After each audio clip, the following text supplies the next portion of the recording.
I'm back. Every time I walk out that door, every time I interact with anybody new, my purpose is to help change. It's time to celebrate life. If you know that you're in charge of your life, it's time to stand up. If you know you want better for your life, it's time to stand up. If you know that you have what it takes to be in charge of your life, it's time to stand up. If you know that you are not just trying to be good for you, but for those around you, it's time to stand up. As a matter of fact, look to the person to your left and tell them you are enough. I want to help you change, and just like you change, every time I interact with somebody, they help me change. It's no different than if I met an individual and they had 4 quarters and they needed change, or if I had $1 and they had 4 quarters, I need to change. We can swap the money. The value is still the same. They still got $1, I still got $1, but we both exchange something, and it was a change for both of us. So every time I walk out that door, I inspire to help change lives just as much as lives have changed me. Y'all been listening to the wrong people, watching the wrong things all your life, and it's time to put to rest all those negative thoughts, because you are enough. It's time to put to rest that self-doubt, because you are enough. It is time to get rid of that negative energy, because you are enough. It is time to stop listening to people that don't have the best interests of you and your life, because you are enough. So let's have a moment of silence.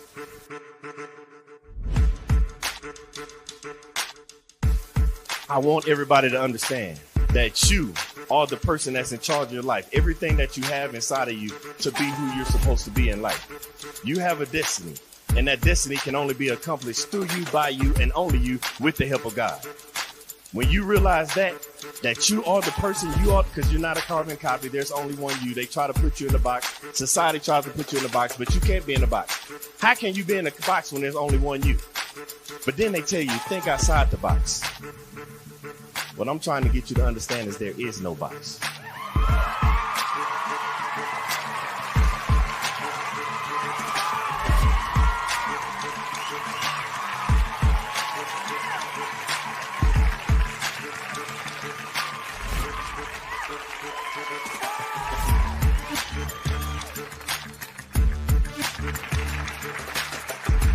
I want to pass on the things that I have to the generations behind me. By the time it's time for me to get called home and go to the grave, I want to be empty. I believe in bankrupting the cemetery, so I can't take this knowledge with me, because the cemetery is already full of brilliant ideas and unwritten books and innovative ideas. I can't take this with me, so I'm trying to leave it all here as Billy Graham Jr. to the next generation so somebody else can carry it on.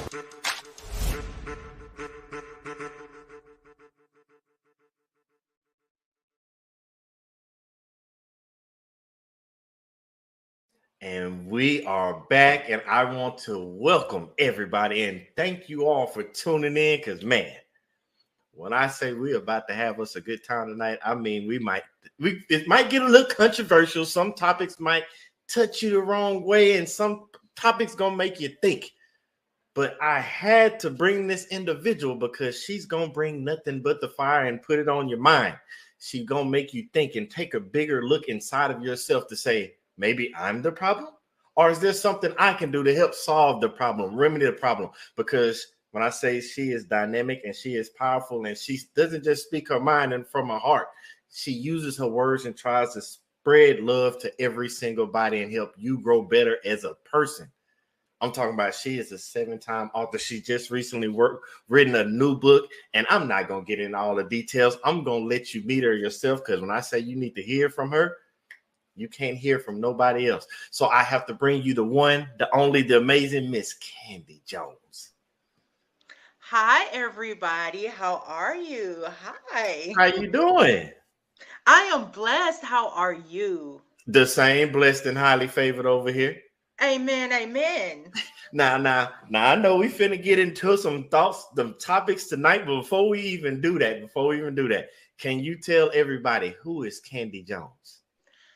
Candy Jones is a mother, a veteran, a minister, a woman who loves God, loves food, loves to cook food, loves reading, I love writing. I love spending time with my kids. I love my church and my church family. Family is everything, and that's every form of family. Man, I love how we starting already, because most people get it construed and they just say, "Oh, I love God," and then they just stop right there. And it's like, well, what part of how God works in your life? And then you went straight into family, and then you hit me real hard when you said food, because I love food. So let's start with going through this journey. How did we get from the Candy of young to the Candy? You're still young, but the Candy of now. The Candy of young is a pastor's daughter. Grew up in church. That's all I know. All I know is Jesus. That's it. Some things happened when I was younger, and because of it, I left God. I left his presence. And it was a family member situation that caused me to leave the presence of God. And that's how I turned to my first marriage, and seeking comfort in someone who couldn't give it to me. Okay. Seeking somebody who couldn't do that for me, and looking to I guess fulfillment. And I got the opposite. I got a narcissist. Okay, wow. I got abuse. I got hurt. I got pain. I got even worse than what I had walked away from. I ran away from home at 17. Wow. Straight into the arms of this man. You know, so I ran into a narcissist, somebody who was controlling, who was a cheater, who was, again, abusive, who talked down to me, talked about me. I ended up in jail. I ended up in so much more drama than what I needed to be in. Left, finally, went into the Navy. Loved Navy life. But being in Navy life, I had to leave behind my son. So that was hard. Turn around, finally get to a place where I can get him back and walk into yet another marriage that was hurt and pain and drama. I lost a child in that process. It took 14 years to recover from that, and 14 years to walk away from that marriage. But I stand before you today delivered. I stand before you not crying over people who didn't cry for me. I stand here speaking into myself because others wouldn't speak into me. I'm standing here now being who God had spoken that I was supposed to be before I was even born. Words that were spoken to my parents before I made an appearance. That I'm finally living that life that I was already supposed to live. But I had to go through some things to get here. So it took several books to get here. It took several, God, I don't get it. It took being homeless twice to get here. Again, it took 2 marriages to get, but I'm here. So I have a question. I want to dive into this because it a lot of this is what you learned, brought you, and got you to where you are now. But you started off where you told us where you came from, background, church, and everything, and then you said you left because you were looking for something and you didn't find it in the right people.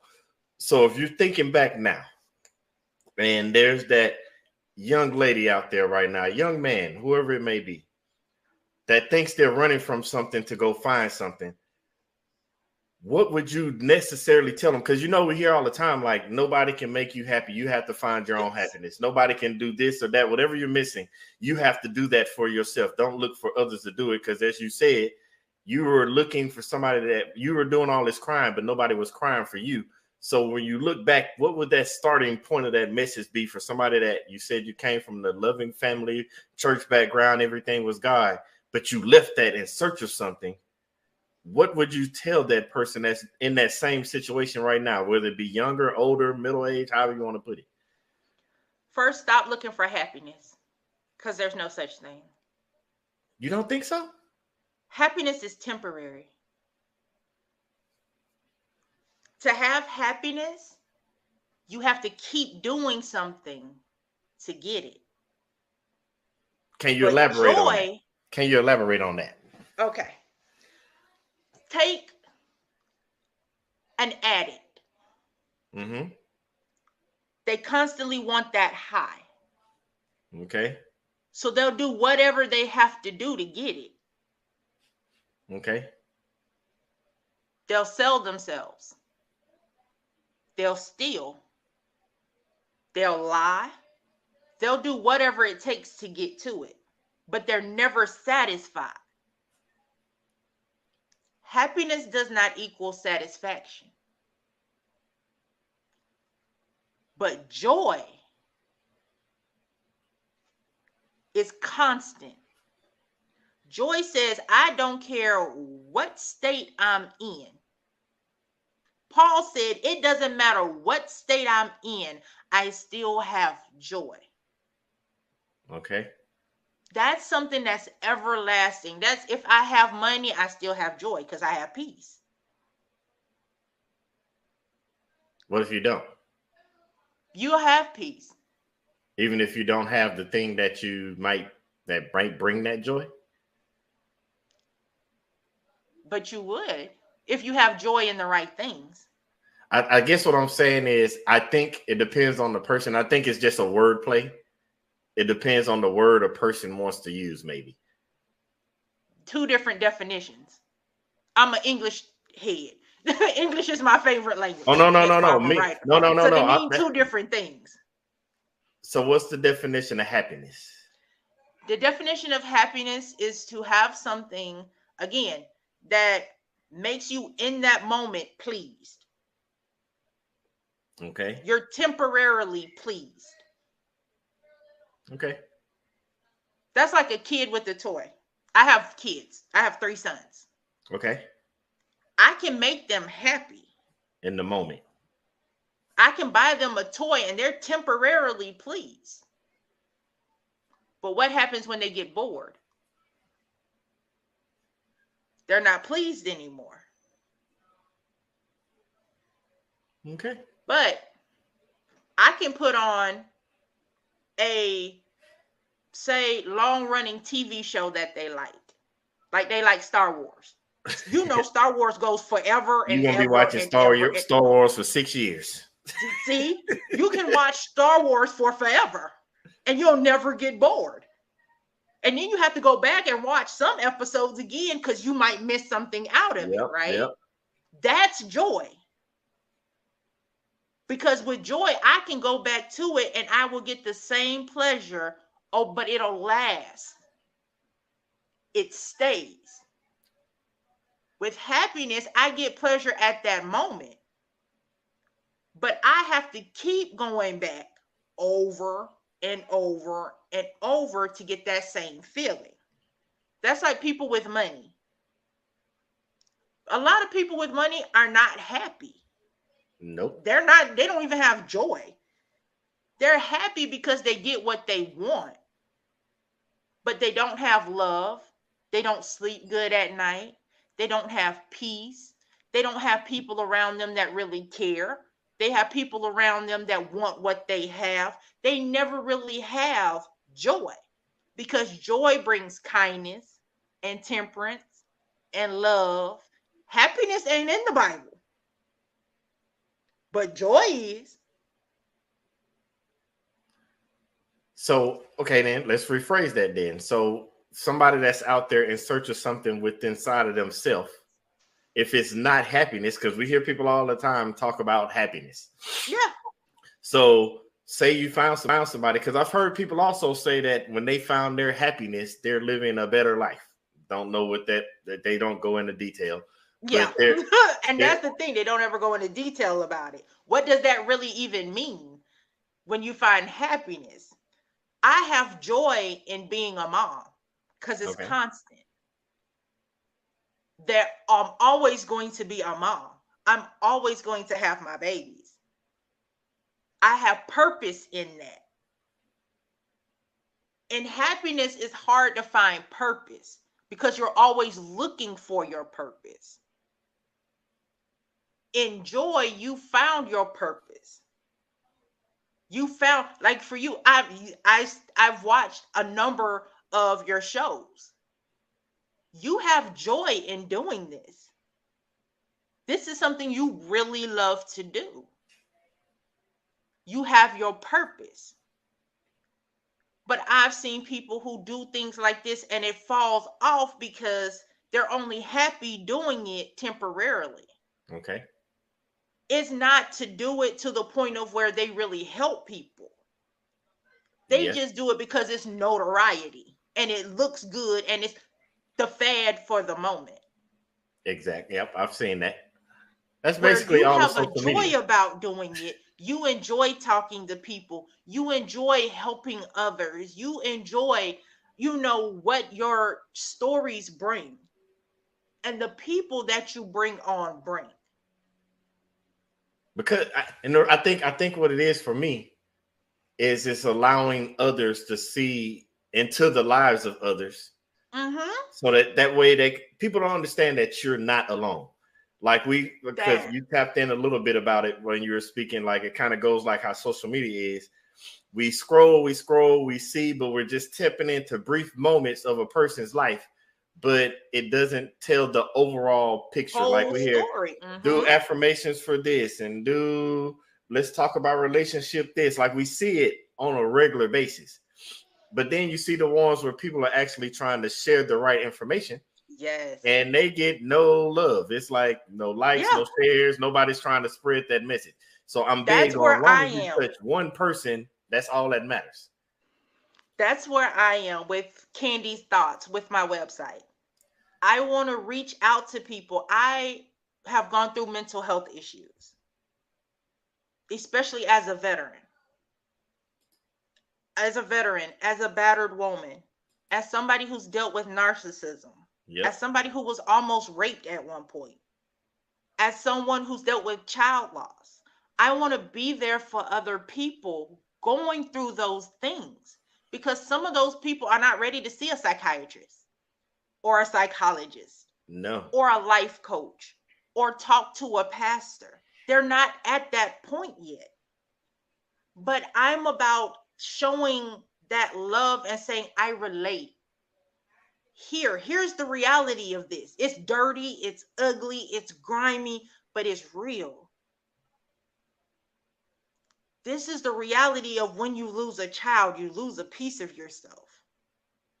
This is the reality of a woman or a man who's been abused. They don't feel like they matter anymore.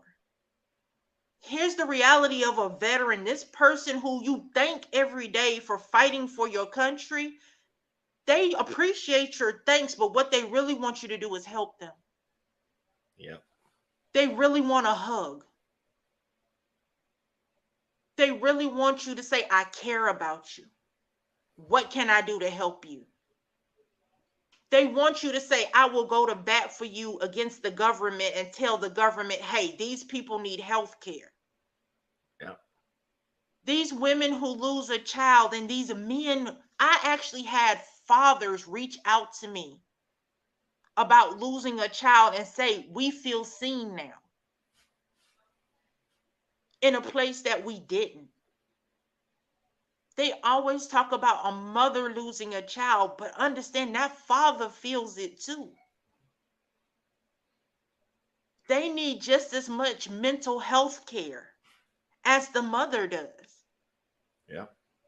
Yeah. Because they expect the father to help the mother get through it. Well, that was his seed also. He suffered just like she did. These are the people that are so over suicide levels for our veterans and our battered women and our women who lose a child, even our men who lose a child. The suicide rates for being raped or almost raped, those levels are so high. But who's really reaching out to them? Who's really reaching out to our divorced people? I see how divorced women get treated versus divorced men. What's the difference? What do you see the difference as? It's like for the man, oh, you had a reason to walk away.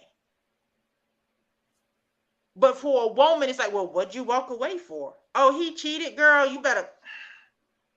God said to forgive him and let it go. You didn't say that to that man. His wife cheated on him. I asked that question because I always hear and this ain't even just divorce. This is just any time. Yeah. The question gets asked to the man, what did you do? And I say that because like when you brought up, it's two things you said, and because I'm one of the, me and you are the same. Like, I don't know if it's the writer in us or what it is, but I'm one of those, if I hear words, I got to know what they mean. I'm talking about, I'm old school. My mom and dad had me with the whole Encyclopedia Britannica. Yes, when I was little. I'm talking grew up about, on the same. I'm sitting there reading words. I used to read it just to learn words, just so I can go say the word. Don't get me wrong. Yeah, yes, same And here. so I had a word of the day. Yes. Do the same thing with my sons. Word of the day. Yes. Now, granted, it was sometimes in my life, it's a whole nother story we're not even going to get into. And so I hear people say words. And so when I hear you say the words, I know you understand it. So let's go back, and I want you to use this word so people can understand it. And then that's going to transition to the points of what I'm trying to get. Okay. So you use the word narcissistic. Mm-hmm. We both know what that means. But we hear it used so much in social media, the world today, and I'm sitting there like, I'm sitting there looking at some of the people using like, that's not narcissistic. And it's not. And then on the other hand, sometimes I'm looking like, but you're being the narcissistic person. It's not that person. So let's start with the breakdown of that. Because I think that's the problem where you said the men, they're in the situation that they lost the seed to, or divorces and such things, but we don't use words right. And I think that's why things aren't quantified correctly. So let's start with that. Can you explain to everybody exactly what narcissistic is? Narcissism is when the person is not just controlling, but they're controlling to the extent where they're almost non-emotional. They show little to no emotions, and if there are emotions, they're volatile. They're dangerous. Example, my ex-husband. He did not want me around my family or close friends. So, if I did, and I went against what he said, there was a hit involved. Mm-hmm. Or there were privileges taken away. Mm-hmm. Or he would make me pay by going out to cheat. Mm-hmm. It was always an abuse. Then when our son was born, then it became worse. Okay, you don't want to do what I said do? All right, well, I'll take it out on the baby. If you ever leave me, you'll never see our son again. Mm-hmm. I wear a dent on this side of my eye where he pushed me into a ditch while snatching our son away from my arms because I wanted to leave. I wanted to take my child and walk away, and he didn't want to let me. They're volatile, they're dangerous, but you would never know because they don't look the part. They don't act the part. They don't sound the part. Till you actually, my dad describes it like a spider. Okay. They're spiders. And they weave this beautiful web. You ever walked into a spider web? Yeah, many a that time. you didn't see? Yep. Till you got right. That's what a narcissist, they have this web. And you don't see the web till you've walked into it. Now you're stuck in it. And it's hard. So hard to get out. People will sit back and tell you in a heartbeat, oh, I would have did this. No, you wouldn't have.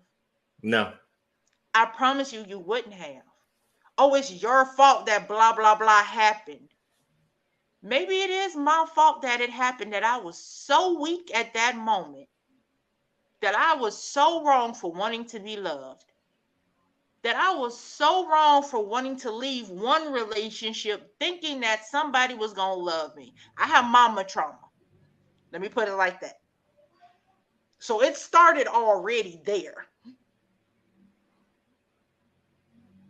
And my trauma just kept having a different name. I had one narcissist in my life from 11, 12 years old.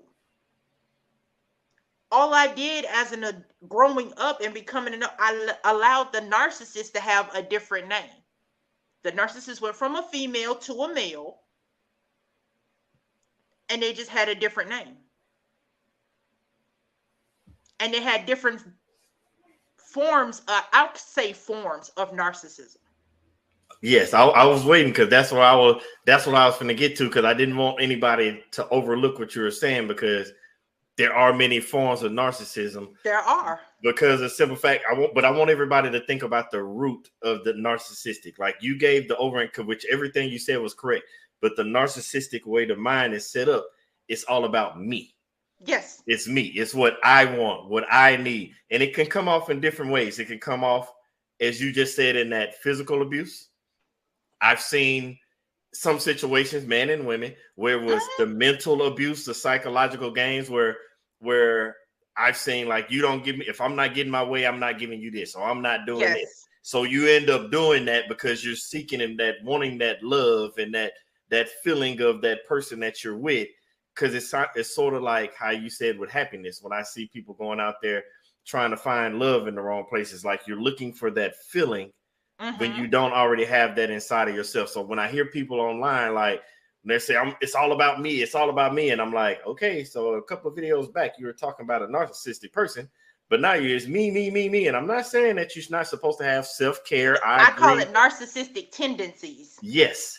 And I think and don't get me wrong, I think at the core of it, we all have a little bit of it inside of us. Yes, I agree. It's about how you put it out to the world, like how you use it. Like, yes, I take my moments for self-care. I take my moments, I need to relax, rest, whatever that may be. Yes. But once you start using those behaviors to manipulate others for your beneficial gain, that's when you're starting to cross over into that negative side of things. And that's why I said that, because I wanted you to break that down, because when you started going into relationships, like when you said the man lost the seed, or why does certain men not speak up, or when you said the veteran issues, like it levels and varies across just different situations depending on what the context is. Yes. And it does. And based on your life, because you kind of hit it to it, because of the things you're going through and went through, it led you to find an outlet.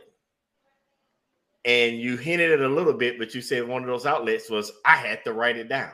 And that writing down led you to writing multiple books. Yes. So before we get into writing, how you writing your books, what are those different outlets that you've used or seen used or helped others to use to help them with their outlets when they're seeking those things, like you said in the beginning, that they were trying to find themselves, find their purpose in life? What were those things that you would suggest or you use to utilize? My first outlet was writing. I've been writing since I was a kid. My first poem was at 8. Do you remember the little poetry website, poetry.com? Yes. Where you could submit a poem, Hey, and then you could win, and you could put in this big old book. I actually won. Oh, really? And I published. Yes, I won $150 at 8 or 9 years old. Wow. I don't even remember the name of the poem, but it's actually published. It's in a book, and it's in Washington, D.C. right now. Wow. So that's where I started. I grew up reading books constantly. So those stories became a part of me.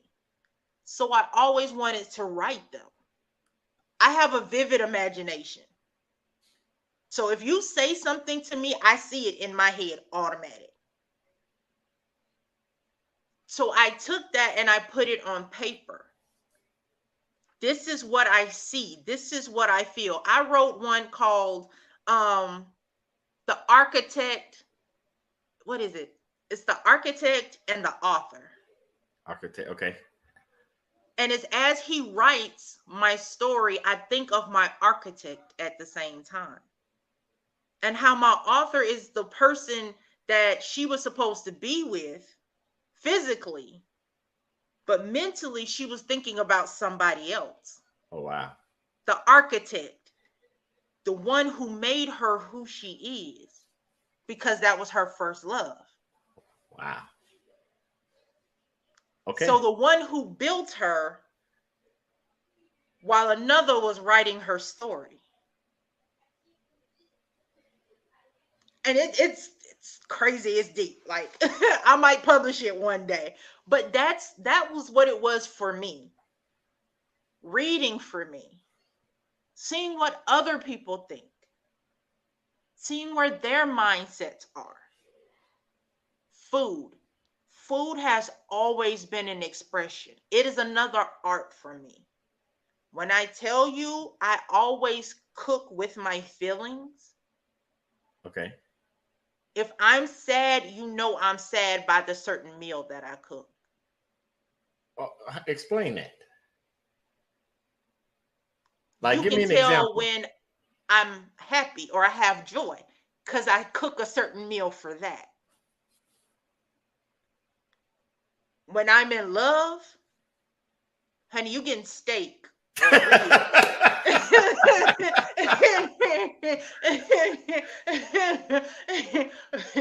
You know, when I feel settled or calm, we have seafood.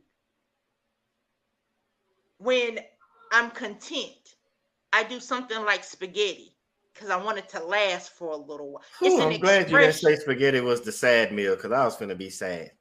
No. You know, we grew up on spaghetti. I've been like, we haven't had a bunch of sad meals. No, the sad meal is soul food. A sad meal, you're going to have some greens and some cornbread. I'm going to make some fried chicken and some rice. And that's the sad meal. So the person that's cooking it is sad because when I eat that kind of stuff, I get happy. That's the point.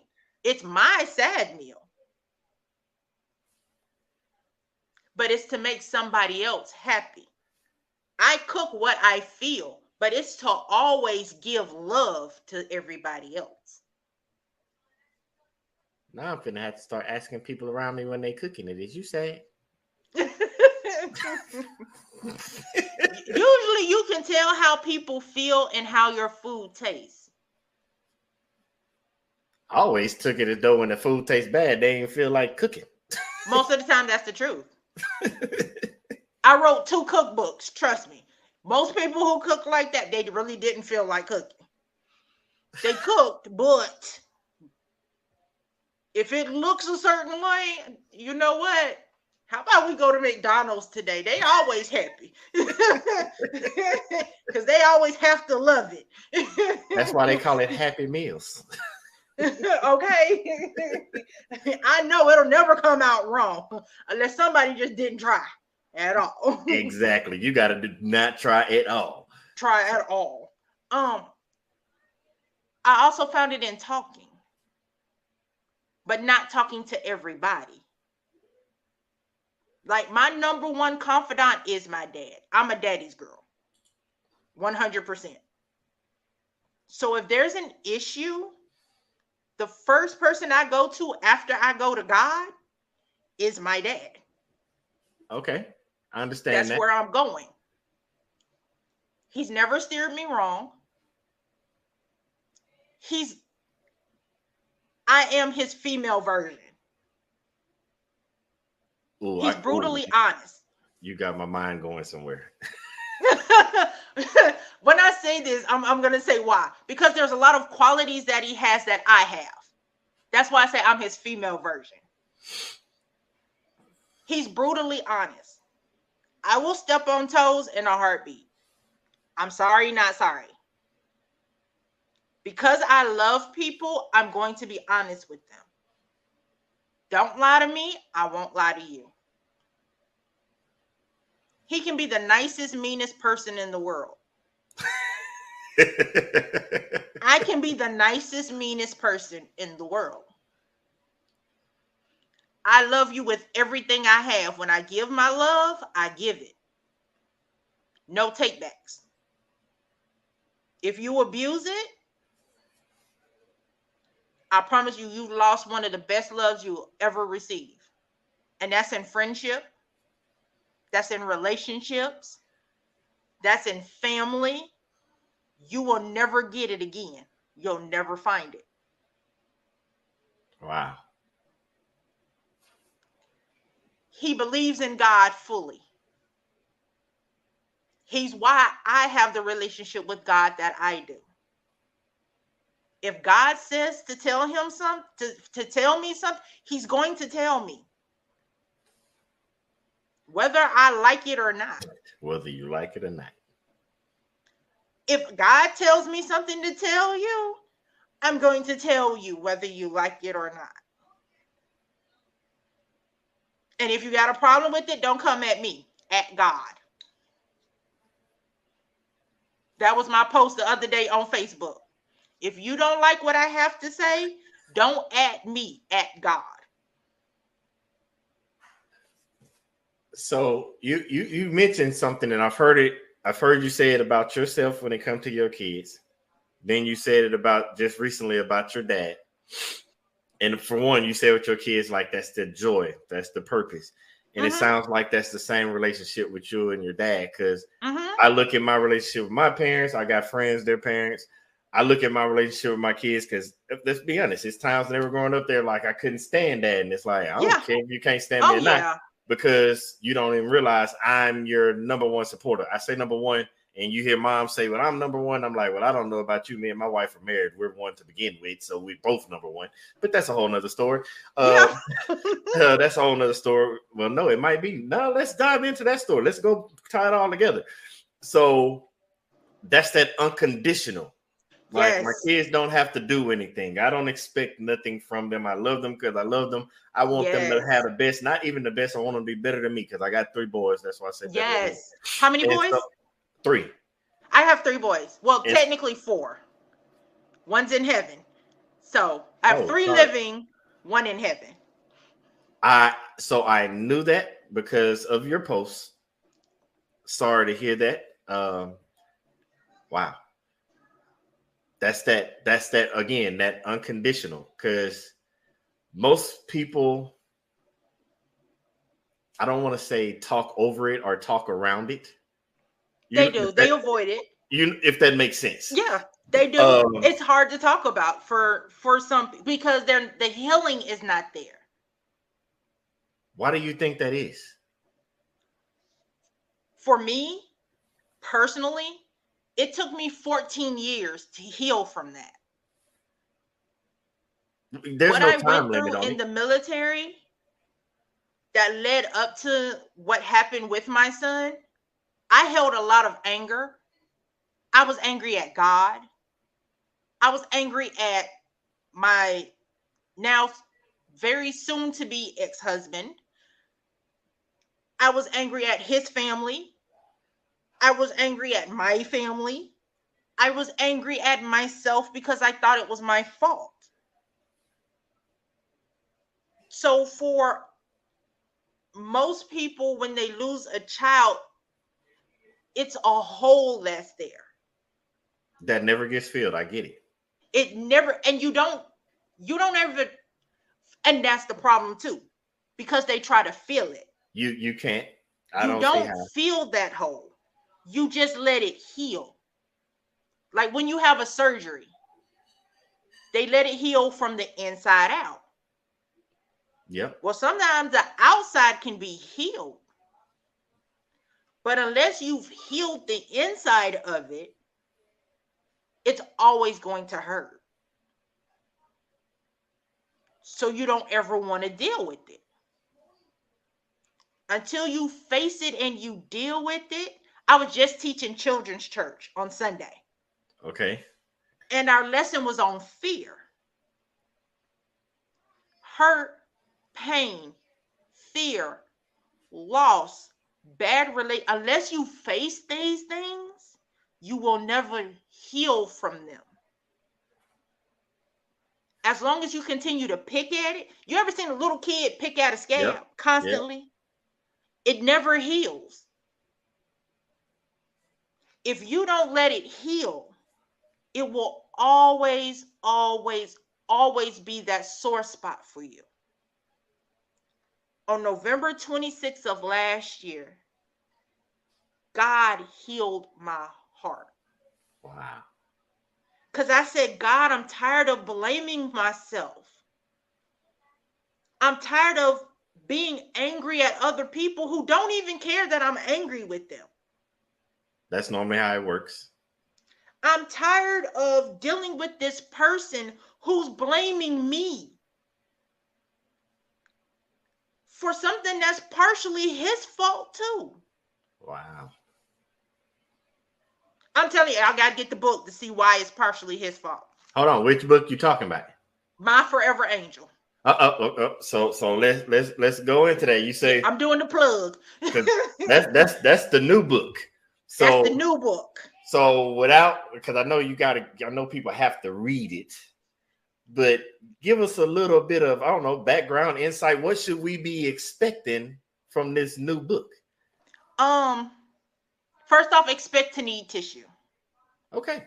I've gotten already a review on it. And she even said, bring tissue.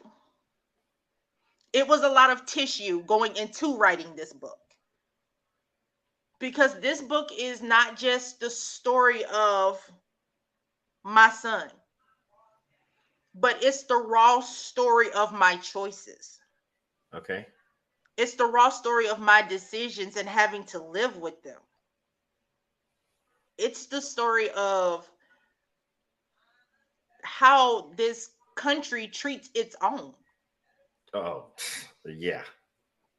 You know, not just as far as color goes. Oh, I get it. As somebody who's serving this country. You know, how the medical system works. This is a story of life that you don't hear.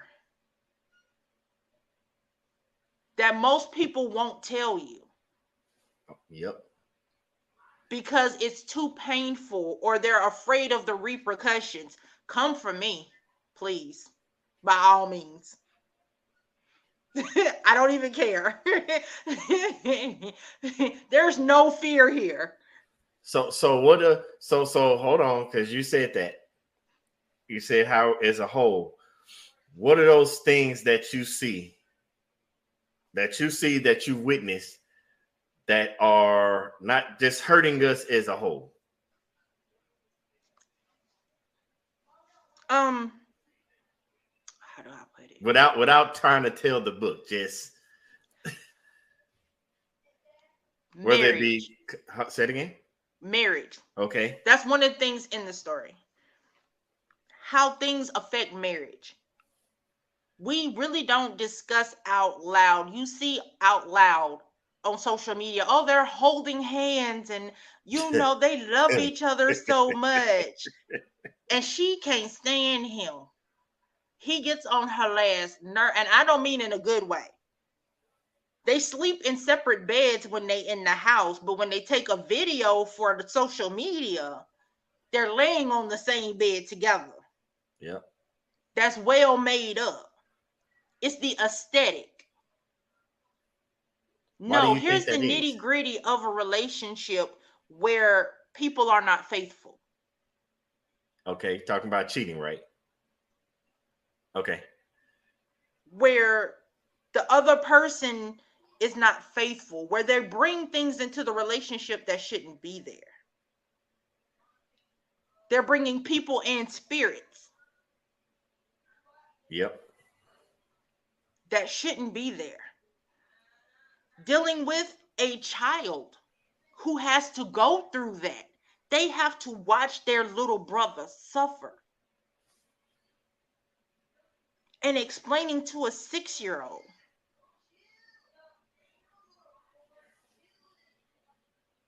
that these are the intricacies of life. You live and you die. But also getting through the thoughts of suicide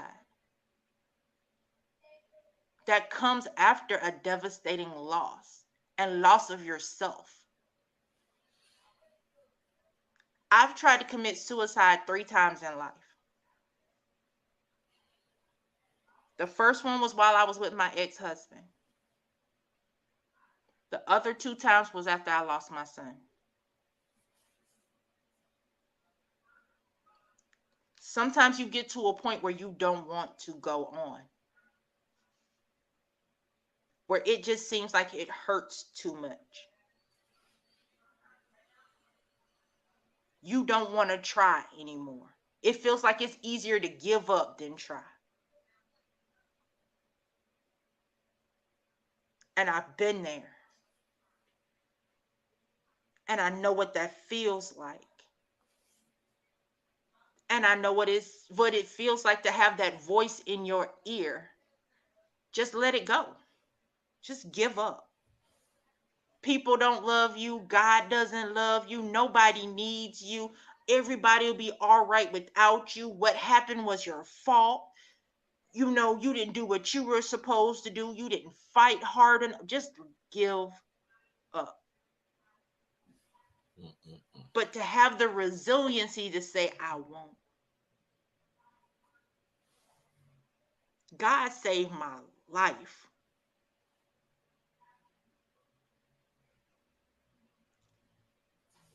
This book is an explanation of the last big thing that I went through to get here. That took 14 years of culmination. It took 14 years to write this book. And I wrote it in 2 months. But I had to separate before I could do that. I could not have this person in my life anymore before I wrote this book. Because if I had left them there, there's no way I could have released. There's no way I could have let go. Because I would have still been taking the blame. This book is an eye-opener and a conversation starter. To say we need to really look at these people. These men, these women, these mothers, these fathers, these daughters, and these sons. These brothers and sisters, these people in life who feel invisible. There are so many people who feel unseen. But I'm here. I see you. You're visible to me. Every time I walk past somebody and their spirit cries out to me, I want to hug them so bad. Because I know what that feels like to be in a room full of people and nobody sees you. Everybody's laughing and talking and you hurt so bad. You don't even want to be there and you don't have a choice. You have to be there because that's your job. to have your job tell you get over it. Yeah. You have to go on. You don't even have time to grieve completely. Get over it. You got a job to do. To not be able to be near the people that you need and not have the people there who understand. Because when this happened, they didn't have the social media groups that they have now. No. This was back in 2009. So I didn't have Facebook like that. I didn't have Instagram. I didn't have Twitter. We were still coming out of the age of MySpace. Yeah, I was just getting built. You're right. So we didn't have that. The government solution was, oh yeah, go to group therapy. Why do I want to be around other people right? I don't want to be around other people right now. I don't even want to be around y'all. I gag every day I'm around you. Like, ugh. And to even have to deal with a resentment. I'm going to tell you a little piece that's in the book real quick. Okay. So after I lost my son, I had to go back to work 2 weeks after his funeral. Oh, wow. And my chief there, we're outside, you know, we're doing our morning duty, doing a roll call, things like that, telling us the plans for the day. And she announces that she's pregnant. In front of everybody. And looks right at me.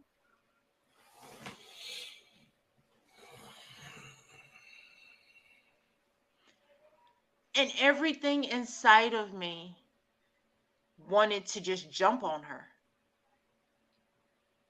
and let out everything out. You know what I'm going through, and you do that almost vindictively. I know you don't control the fact that you're pregnant, but to say it, you could have excused me or something.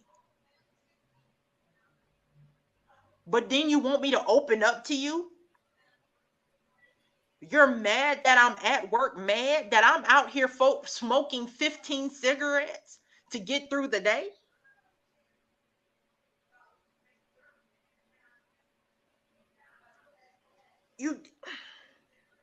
I couldn't fathom it. I could not imagine treating somebody like that. I felt invisible. If I felt invisible, and how many more people are invisible? How many more people are God trying to show to us? How many times has the Holy Spirit said, go speak to that person, and we don't do it? That God has a word for them, or that person just needs a hug, but because I've got something to do. Or they're just not as important as I am. That narcissistic tendency. So I have a question on that then. Because I agree with you. And I know those moments. Well, let's back up. For one, your chief, I won't even reserve what I was thinking, but that would because I'm big on this. Like we're real quick in our society. When we have a kid, you get all this certain time off, military, maternity leave, however you want to call it. Get so much time off, but we never really, because I dealt with suicidal situations, I dealt with losses of others during my time in military, but we never got that set block of, and there's no again, there's no healing time. Yes. But at the same time, it's no different than having a kid. Most mothers and fathers, they don't want their kid going to daycare after 6 weeks. Some of them want to keep you, but they set a time of 6 weeks. Bring on back to work. If you want to take leave or more, you can do it. And they extended it and all that over the year. Now you got to take your own leave. Yes. But when something tragic like that happens, we need you to come right on back. And let's be logical. Most funerals, it take 1 week just to do the funeral. And if you say you went back after 2 weeks, that's 1 week just to grieve. Like, and I wasn't supposed to get the 2 weeks, and the 2 weeks was still partially leave. Exactly. And so I know there's no set time limit of like, oh, yep, it's day 99. I'm over it. I know it's no set time, but you would think as a whole, as a country, would be like, hey, we're gonna block out this much time. I know it doesn't sound like a lot, but I'm gonna give you whatever it is for maternity. It should be for on the other end. Just make it even. Absolutely, I agree. That's just my thought process. But hey, I don't run nothing around the world. I concur. I completely concur. But then that leads to that next thing of like when you're dealing with, how do you want to say it? Like people in situations, like you said with your chief. How do you think it goes about? Because we talked about it in a minute. You mentioned it in your book, and you said the narcissistic piece. When you see somebody that, yes, you want to hug them, you want to go up and say something to them. And remember, I said it in the beginning. I think we all have that little bit of narcissistic in us. If I see something going on nowadays, and I know, like, hey, I might need to say something. Now, should I say something to step in to help? But it's certain factors about me now. It might be the military. I don't know. Of my keen sense of watching stuff. But the little narcissist in me, the one that I do have, like, I want to, but with the climate of the world today, I still need to get home to my family. Because I've seen those situations where people stepped in and helped or offered to help or tried to do their best, whether it be you need a couple of dollars and they're trying to help somebody out. And next thing you know, they're robbed and getting killed. Yeah. Somebody's getting physically abused. You go to help and it was in the news. A man was trying to help and the other man killed him and a woman still left with the abuser. Like, yeah, you see so much going on in the world and you're like, yes, I know that. But when should that person let the little bit of narcissistic in them say, you know what, I'm just going to step back. I have to reserve this to not just protect myself, but I got things to do for my family. I got to be here for this person. Like, what is that boundary? Like I said before, that voice. Some people say it's just a little still voice. For me, it's the Holy Spirit. It's discernment. The Holy Spirit will never put you in a situation that'll be dangerous, ever. Some people are just going to run into situations no matter what. I used to be that person. I'd run into a burning building because that's just who I was. I will still run into burning buildings. But now some people just gonna have to burn. Yeah. Yeah, I agree.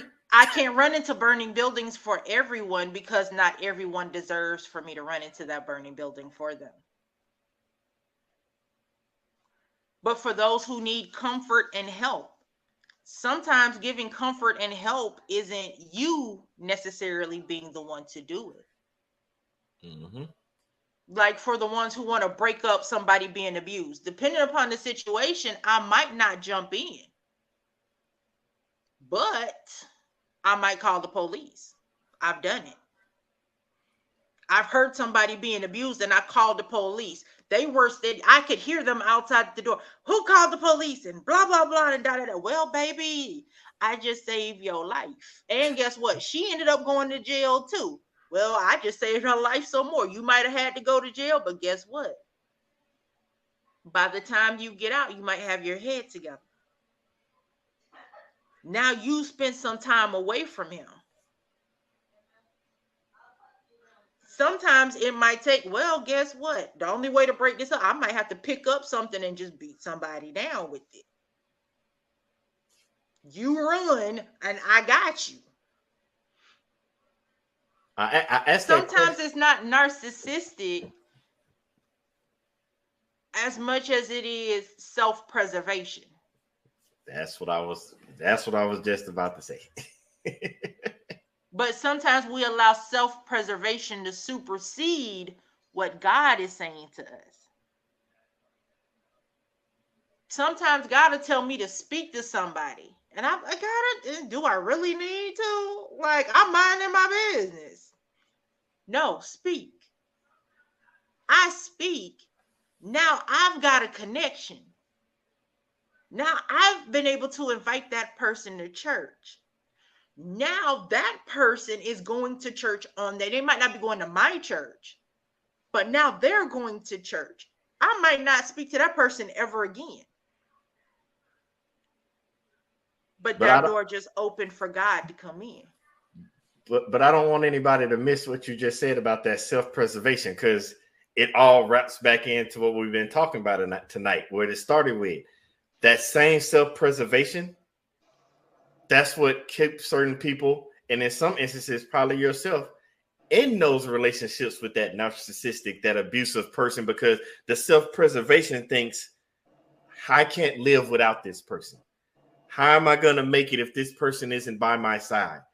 How am I going to get through life if I leave the mother or the father of my kids? How are my kids? Because that unconditional What's love going we to talk happen to about my for our children? kids. Yes. I can't leave them because my kids, that self-preservation. I want everybody, but see, I'm not going to go into the nuggets.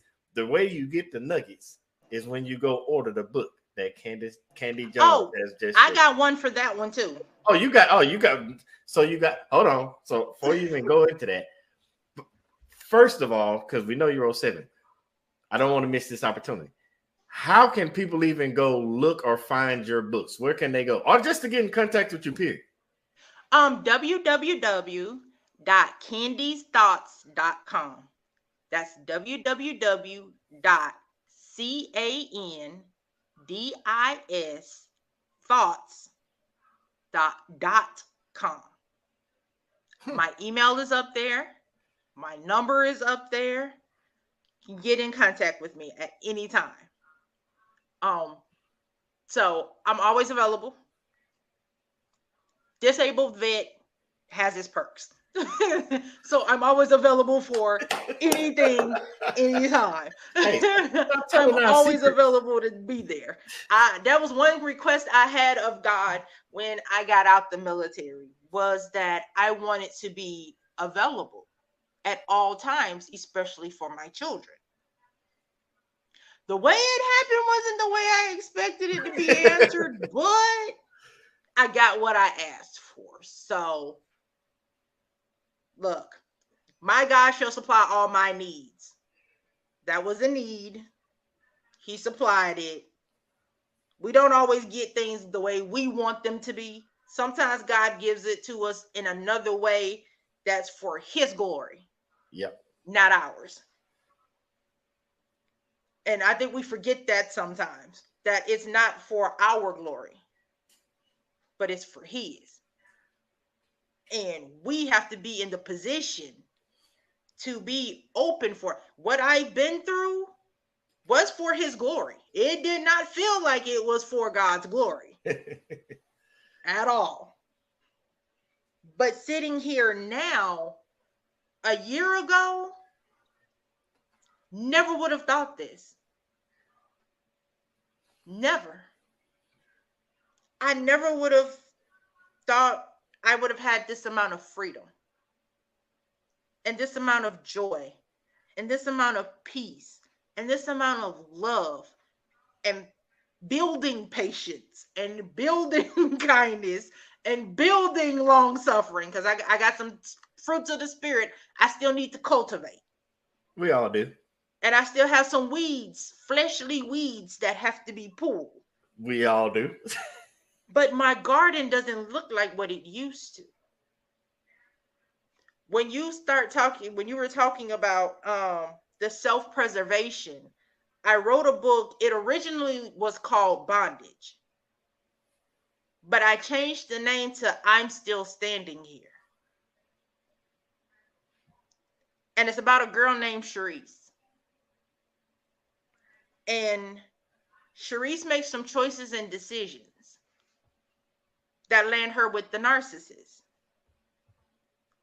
And it goes into her story with the narcissist and how he treats her and the things that he does to her. But how at the end of the day, she gets out. But the journey that she had to take to get there, she almost died several times. She had a gun put to her head. When I tell you, that was the purpose of that book. And it was another release for me and another form of healing. I'm gonna drop something for people that they don't think about. For those who get out of narcissistic relationships, the hardest part is not the leaving as much as it is what happens after you leave. One of the biggest things that happens when you leave a narcissistic relationship is your mental health. The worst part are dreams. To this day, sometimes I still have dreams. I still have nightmares. I still have memories that come back up. And those things can haunt you for a lifetime. And they don't just hurt you mentally. They can hurt you emotionally because now you don't trust the next person. Mm-hmm. They hurt you physically because you're either not going to eat or you're going to eat too much. You're going to find comfort in it, or you're not going to want to eat. Spiritually, the amount of brokenness of your spirit. And I'm not just talking ego, I'm talking about your soul feeling broken. Well, my self-esteem is high because that's what I think. No, a narcissist breaks that. That's the first thing they go after is your self-esteem. Because that's how they control you. I had my ex-husband. He was in prison at the time. Yes, the dude went to prison. Send me a message. And he said, no one will ever love you like I did. I don't want anybody to love me like you did because you cuckoo for Cocoa Puffs. I don't want that kind of love. Ain't no snickerdoodle, Snickers, ain't none of that in that kind of love.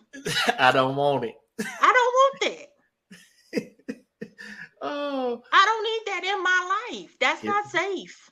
That's not healthy. That's not kosher. That's not any of that. You keep that over there. This last one, I don't want that love either. Keep it over there. That. I pray. I said, Lord, first let me be healed before I go into anything else. But don't ever let me lose that ability to love.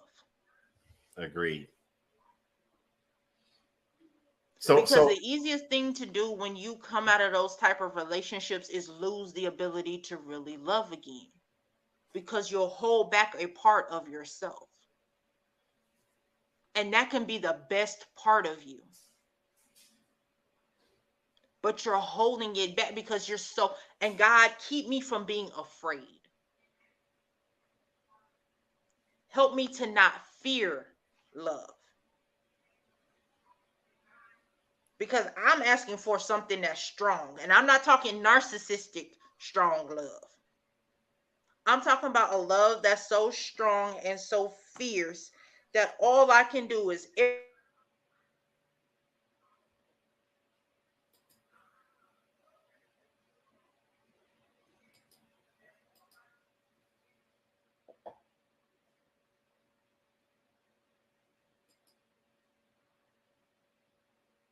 Did I lose you, Candy?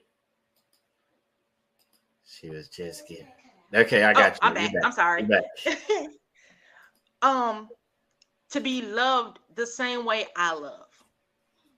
I had somebody tell me that too, because the person asked me, how do I define true love? So I gave my definition, which is to be able to love that person more than you do yourself. Okay. To be willing to come to an agreement, to give of yourself equally, to be on the same level with each other. And I gave some other definitions, trying to be roundabout because It's a general conversation. Yep. So I asked the person, well, what is true love to you? They said the way that God loves us is a way a man should love a woman. I told them, whoever loves you, they're going to be love. Because that's the love I'm waiting for. That's what I want a man to tell me, that I'm going to love you like God loves me. I don't know what that feels like. A lot of people don't know what that feels like. To be truly, I saw a lady yesterday in PetSmart, and she was so excited to tell me to. Her and her husband have been married for 40 years. Oh, wow. That's a blessing. And she told me how they met. And I'm seeing the smile on her face. And I said, God, I want love. I want that love. Where it's not, I'm putting up a facade on what the relationship is. Because I hid that. I hid for the longest time how bad my relationship was. Both of them. All of them. Honestly. I hid how bad all of my relationships were. I put on a facade. I had imposter syndrome. If you looked at me and you hurt, yes, everything is good, but I hurt inside. I felt like less. I felt like nothing. I felt like I wasn't a good mom. I felt like I wasn't a good wife. I felt like I just wasn't good enough. But when I came out of this, I realized I've been more than good enough. It's just their definition of love wasn't the same as what my definition of love is. They were telling me they loved me, but the way that they loved me is not the right way to love somebody. Because they didn't know how to love. I think so that's for them, love is control. I think that's a lot of people's problems. For them, love means you have to do what I said, do my way or the highway. For them, love is I do what I want to do, how I do it, and you're going to stay right here and be okay with that. For them, love was I'll bring whatever I want to home. Read the book, both of them. Some things got brought home that shouldn't have came home. That was their definition of love. But that's how I needed to be loved. And that's not how I wanted my children to see love. We forget that we're their biggest example. We give them love, but they see how we love others. And if they don't see us properly loving others, they don't know how to go to school and love other kids. They don't know how to go to church and get along with because they don't see that love. They don't see that relationship. So I want my babies to always see that kind of love. So if that means I have to be by myself for a little bit, then that means I got to be by myself for a little bit. It is what it is. Got to do what's best for the babies. But that too, get out of that relationship, ladies. Get out of that relationship, fellas. Especially when you have children. There are too many. My God, my heart cries every time I see it on TV. These men going through and killing their wife or their girlfriend and their whole family out of jealousy and manipulation and their narcissism and their anger. Honey, don't just walk away, move away. Agreed. Run. Agreed. Seriously, run. I created a group on Facebook. It never really took off like I thought it would, but it's still there for those who want to leave those type of relationships and for other people to connect and provide money and resources and shelter. So as a woman or a man leaves that type of relationship, they can safely leave and move to another place.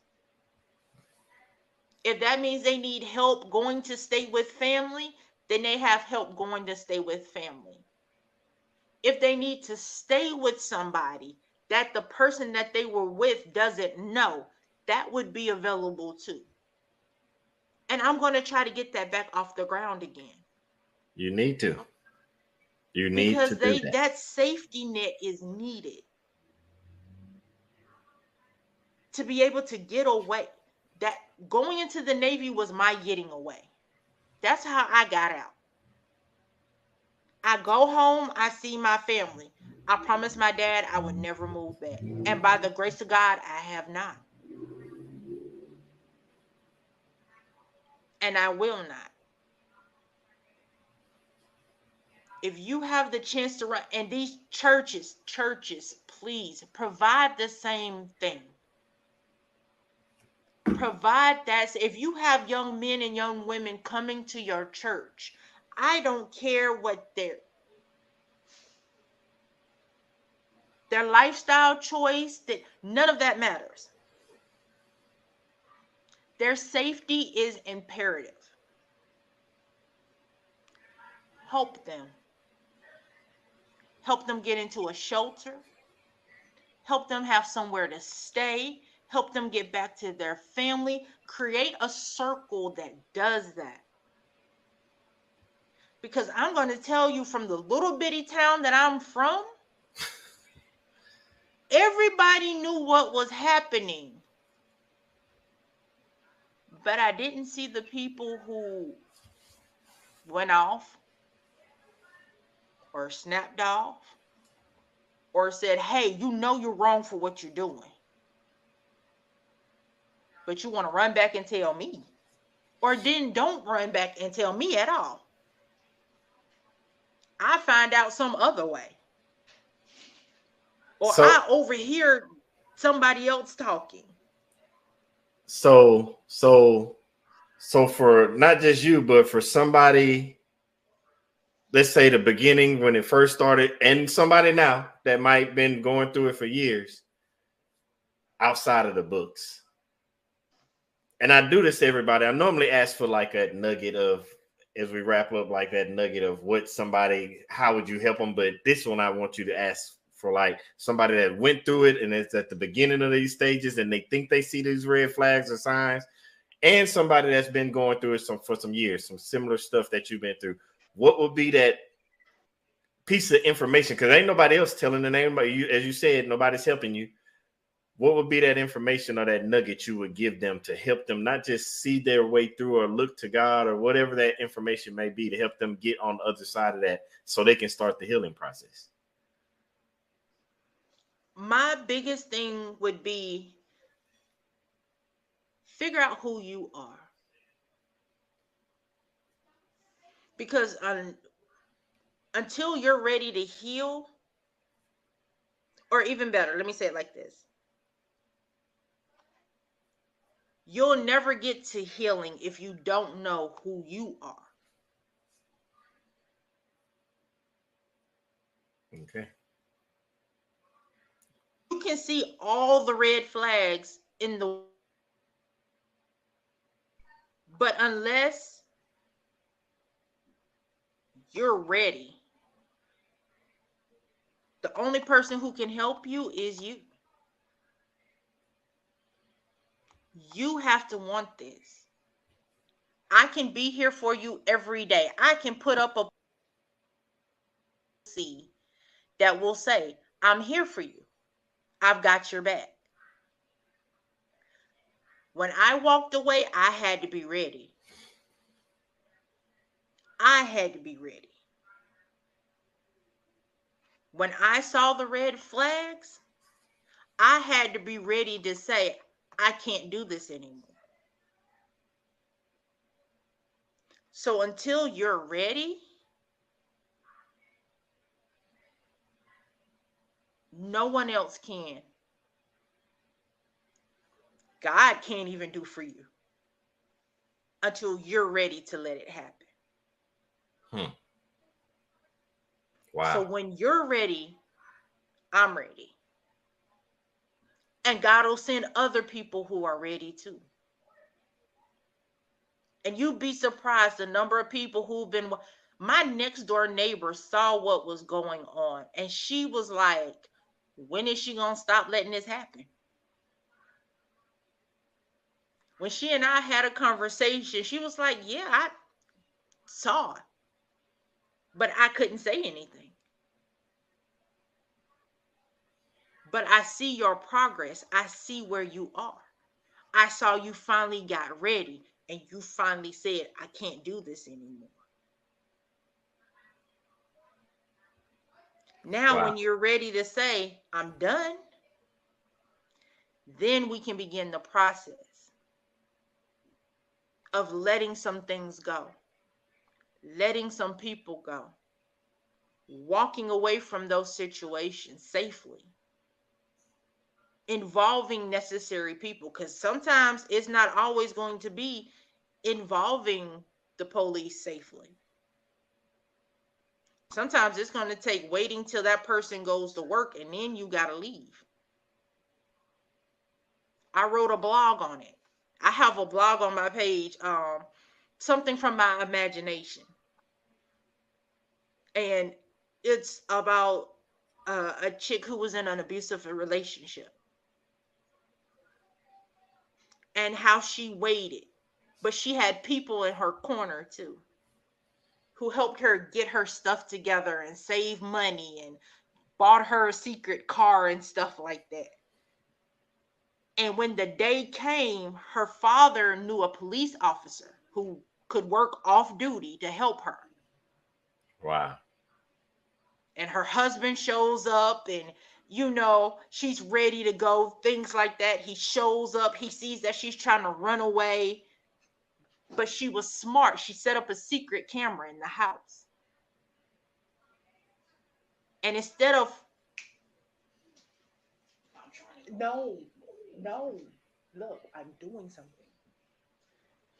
Sorry, son. No, you're fine. She went through, she got ready to leave, and he shows up. And what she did was she set up a camera. And instead of fighting him when he would try to abuse her, she would let it go to a certain extent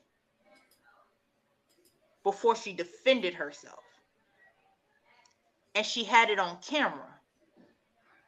So every time he put his hands on her, every time he would push her, every time he would yell at her, it was there.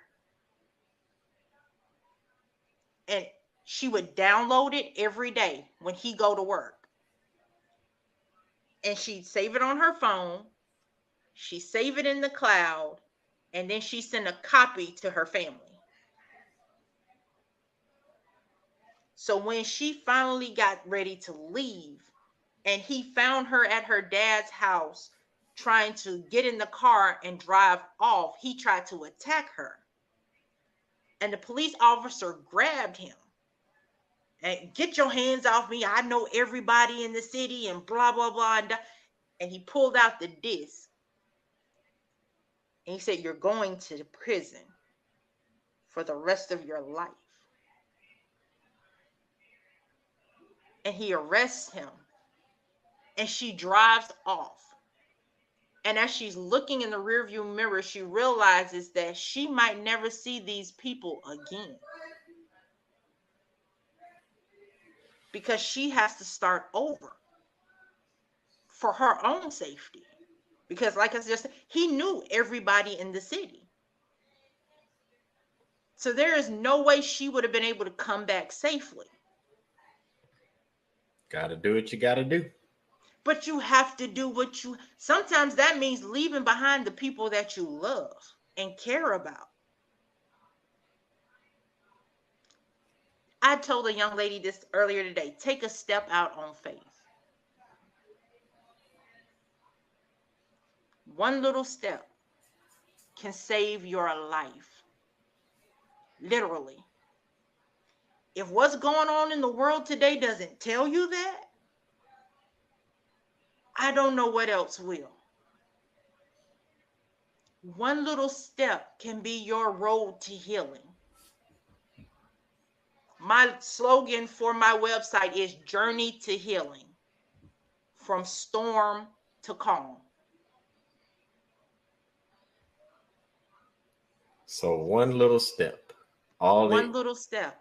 So I can't even touch that, because you basically summed up everything that we talked about tonight right then by just saying you have to be ready and just taking that one little step. Man, I couldn't have said it any better. That was amazing. Oh, I don't want anybody to think I forgot. I will be putting all of Candy's information in the description box. But man, I must say, Candy, like, I'm going to have to bring you back on, especially when it's time to write that next book, because I'm not done asking questions and picking your brain. But I know, for the sake of time, I know your family. Tell them we appreciate you for letting you even sneak away for this long to talk to us. On behalf of everybody, I got to say thank you. Thank you. You gave us some knowledge, gave us some talking points, some thinking points, some moving forward steps. And we really appreciate that. So on behalf of everybody, I got to say thank you. Because it's not me, it's God. And we love that God is it's using none you. of me. It's all him. We love that he is using you. Now don't go nowhere just right yet. I want to talk to you right after the show. But again, I want to say thank you, because God is using you. Thank you for having me. Thank you for giving me this opportunity. Oh, and we will definitely be bringing you back. But until the next time, Candy, we will see you on the other side.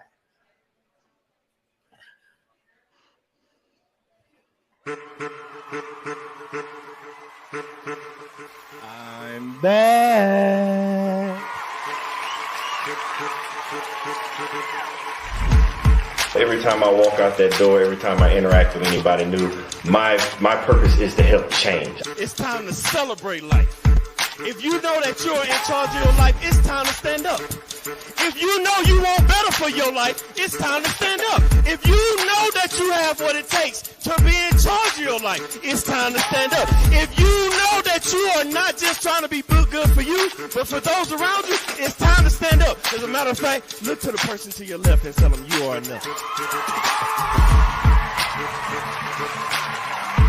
I want to help you change, and just like you change, every time I interact with somebody, they help me change. It's no different than if I met an individual and they had 4 quarters and they needed change, or if I had $1 and they had 4 quarters, I need to change. We can swap the money. The value is still the same. They still got $1, I still got $1, but we both exchanged something, and it was a change for both of us. So every time I walk out that door, I inspire to help change lives just as much as lives have changed me.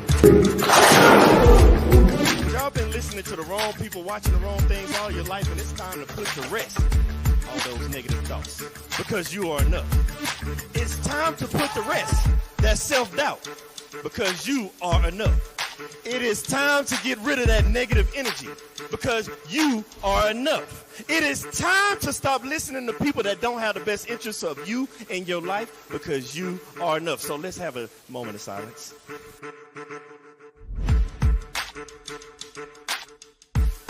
I want everybody to understand that you are the person that's in charge of your life. Everything that you have inside of you to be who you're supposed to be in life. You have a destiny, and that destiny can only be accomplished through you, by you, and only you, with the help of God. When you realize that you are the person you are, because you're not a carbon copy, there's only one you. They try to put you in a box. Society tries to put you in a box, but you can't be in a box. How can you be in a box when there's only one you? But then they tell you, think outside the box.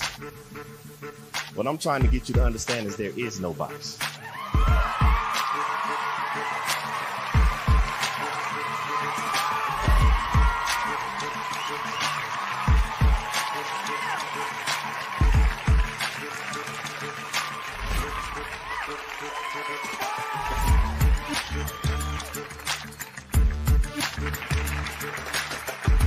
I want to pass on the things that I have to the generations behind me. By the time it's time for me to get called home and go to the grave, I want to be empty. I believe in bankrupting the cemetery, so I can't take this knowledge with me because the cemetery is already full of brilliant ideas and unwritten books and innovative ideas. I can't take this with me, so I'm trying to leave it all here as Billy Graham Jr.